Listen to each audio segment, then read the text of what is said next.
اللہ رب العالمین والصلاة والسلام علی سید الانبیاء والمرسلین محمد وآلہ واصحابہ اجمعین۔ محترم بزرگوں، بھائیوں،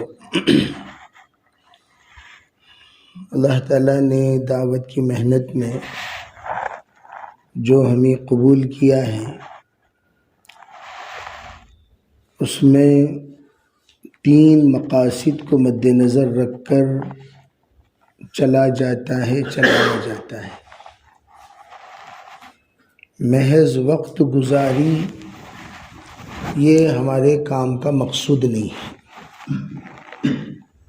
4 ماہ کورس ہے، اس کو مکمل کر لیں،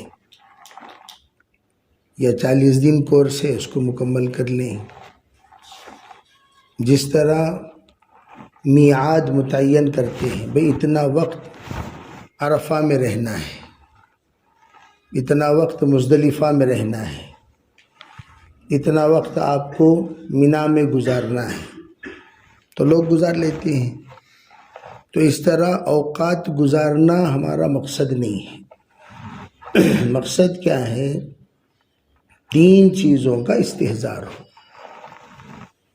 ایک آخرت کا استحضار ہو، آخرت کا استحضار۔ ما یلفظ من قول الا لدیہ رقیب عتید، جو بھی جملہ ہم اپنی زبان سے نکالیں یہ استحضار ہو کہ اس جملے کو نوٹ کیا جا رہا ہے، چاہے وہ پاسٹ ہو یا پریزنٹ ہو یا فیوچر ہو۔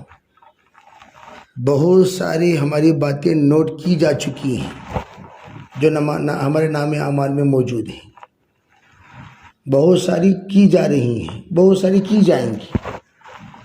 کبھی بھی پرانے گناہوں پر مطمئن نہیں ہونا، پرانے گناہوں پر مطمئن نہیں ہونا۔ البر لا یبلا والذنب لا ینسا۔ البر، نیکی کبھی پرانی نہیں ہوتی، احسان کبھی پرانا نہیں ہوتا، اور گناہ کبھی بھولا نہیں جاتا۔ جنت میں کیے ہوئے بھول آدم علیہ السلام قیامت میں بھی یاد رکھیں گے۔ تو شیطان کے حربے میں سب سے بڑا حربہ یہ ہے کہ جب اللہ کے راستے میں ہم نکلتے ہیں، شیطان کہے گا اب تو تم بہت نیک ہو گیا، تہجد گزار ہو گیا، نمازی ہو گیا۔ علماء کہتے ہیں جن لوگوں پر پچھلی نمازیں قضا ہیں ان لوگوں کے نفل پڑھنا یہ درست نہیں ہے۔ وہ لوگ اشراق نہ پڑھیں، وہ اشراق کی جگہ پر قضا پڑھیں، تہجد 2 رکعت پڑھ لیے، بقیہ قضا پڑھیں۔ قضا نمازیں ادا کرنا فرض ہے۔ اول ما یحاسب به العبد یوم القیامہ الصلاۃ۔ سب سے پہلے تو اللہ تعالیٰ فرض نمازوں کا حساب لے گا، اشراق کا، تہجد کا حساب نہیں لیا جائے گا۔ تو ہمارے ذہن میں یہ کبھی نہ رہے کہ ہم دیگر عبادتیں ماشاءاللہ کر رہے ہیں، پوری کب کی جائے گی؟ کمی کو پوری کی جائے گی۔ کمی کے معنی کیا مطلب؟ یعنی کوئی آدمی ادا کرتے کرتے بھی اگر رہ جائے، جو کسی وجہ سے رک جائے، رہ جائے، جیسے مثال کے طور پر ہم نے صحیح ڈھنگ سے ارکان ادا نہیں کیے، وضو صحیح ڈھنگ سے نہیں ہوا، تو اس کی وجہ سے اگر اس کی کمی رہ جائے تو اس کی تلافی نوافل سے ہوگی۔ جو اثرنو پڑھے ہی نہیں اس کی تلافی نہیں ہوگی۔ کمی کسے کہتے ہیں؟ عربی پڑھ کر قبول نہیں ہو سکی، کیوں؟ اس لیے کہ وضو ڈھنگ سے نہیں کر سکے، یعنی تو ارکان ڈھنگ سے ادا نہیں کر سکے، اس میں کوئی کمی رہ گئی۔ تو ان نمازوں کی تلافی اللہ تعالیٰ نوافل سے کریں گے۔ جب ان تمام نمازوں کا ادا کرنے کے بعد نفلیں بھی ادا کی جائیں تب جا کر اس کی تلافی ہوتی ہے۔ ہم کہیں اس دھوکے میں نہ رہیں کہ ہم فرض قضا کیے بغیر بھی اللہ نفلوں سے پورا کرے گا، نہیں، ایسا نہیں ہے۔ تو اس لیے پہلی بات تو ہم اس کا خیال رکھیں۔ دوسری بات یہ ہے، تو دوسری بات ہم اپنا جائزہ بھی لیتے رہیں، جیسے کہ ہماری تربیت دوسرا مقصد ہے دعوت کا، کہ ہمارے اندر ہر اعتبار سے تربیت ہو، نظروں کے اعتبار سے، ذہن کے اعتبار سے، کردار کے اعتبار سے، اخلاق کے اعتبار سے، آدمی خود محسوس کرے کہ میری تربیت ہو رہی ہے. جیسے ٹریٹمنٹ جس کی ہوتی ہے پیشنٹ سے پوچھتے ہیں بھئی پہلے جو تکلیف تو اب بھی ہے؟ تو کہتے ہیں نہیں ابھی تو تکلیف نہیں ہے. تو اس کا مطلب یہ ہے کہ مائل الی الصحہ ہیں، صحت کی طرف مائل ہو رہے ہیں. تو یوں کہا جائے گا چلو بھئی ڈسچارج جو ہو رہی ہے بھئی صحیح صحت پانے کے بعد ہو رہی ہے، بیماری کے ساتھ نہیں. تو فرمایا اللہ کے راستے میں وہ تمام کمزوریاں ہماری دور ہو جانی چاہیے جو ہماری پچھلی زندگی میں تھیں. اس کے لیے روزانہ اپنا سیلف جائزہ لیا کریں. وہ جائزہ آ کر اجتماعی طور پر نہیں لیا جائے گا.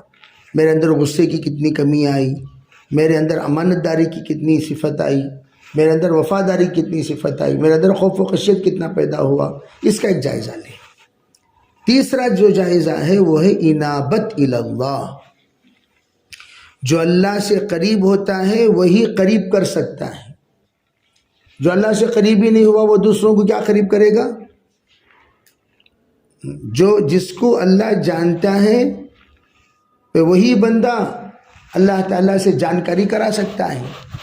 جیسے ہم لوگ داعی بن رہے ہیں تو داعی وہ ہے جو اللہ کی طرف بلائے. تو جو اللہ تعالیٰ کی طرف بلا رہا ہے وہ خود اپنے آپ کی نسبت اللہ سے جوڑے ہوئے رہنا چاہیے. جیسے ہم لوگوں کو پہچان کراتے ہیں اللہ تعالیٰ سے بھی اللہ یہ ہے، اللہ یہ ہے، اللہ اس کو کہتے ہیں.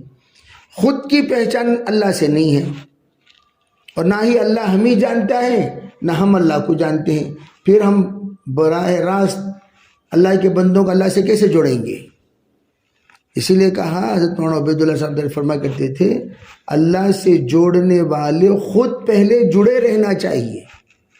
جیسے کہ ہم سفارش کے لیے پہنچے، جب سفارش کے لیے پہنچے جو سفارش کے لیے آیا ہے جس کے پاس سفارش کر رہا ہے وہ خود نہیں جانتے. بھئی آپ کون ہیں؟ بھئی صاحب فلاں تشریف لائے ہیں آپ سے ملنا چاہتے. بھئی آپ کون ہیں؟ آپ کو خود میں نہیں جانتا، آپ کو خود میں نہیں جانتا، آپ دوسروں کو سفارش لے کر آئے ہیں. اسی طرح کا معاملہ ہے جو خود اللہ کو نہیں جانتے ہم کیا اللہ کا تعارف کرائیں گے. اس لیے تہجد معرفت، قربت، انابت پیدا کرنے کا سبب ہے.